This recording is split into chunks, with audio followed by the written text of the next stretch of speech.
All right, following up on the Baker install into 58 Duoglide. Yeah, it goes on the plate all right. You know, you got to take the inner and outer tins off of it.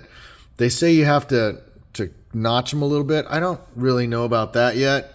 I do know the clutch linkage when you have a mousetrap is going to be interesting, getting from here to there. So, you know what I mean? I'm going to have to probably make something up or switch it over to cable style.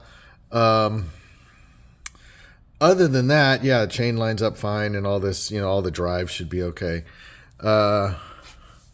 Let's take a look though. You know, they say in the in Baker's, you know, on the online PDF catalog thing that the stock exhaust is not going to fit, and that is true.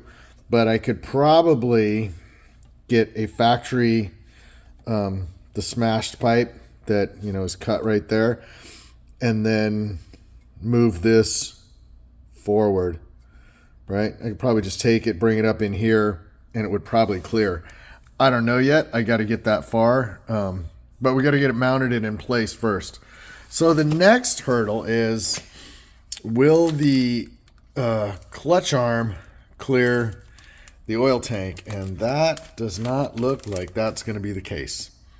Looks like I'm going to have to do something else. So let's just try it and see. Let's kind of weave it in here.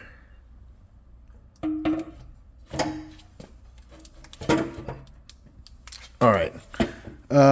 Definitely not going to make it because we can't get on the rear mount back here. So can't get on there, and that's going to make it difficult. So what I will probably do is cut the tank, put a clearance, you know, cut the tank up, give myself enough clearance, and then weld it shut. So stay tuned. Yeah, we're going to be clearancing an oil tank, remaking an exhaust, and the first thing we'll probably do is align. We'll get the tin back on it and align the we'll align the primary sprocket. So that's the next thing, which is actually in this case is a BDL belt.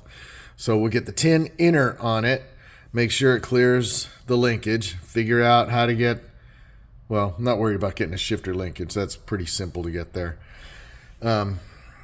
Like I said, next thing will be if I need to clearance the tin, and I don't think I need to change the tin much. So we'll see. All right, stay tuned. We'll figure this thing out.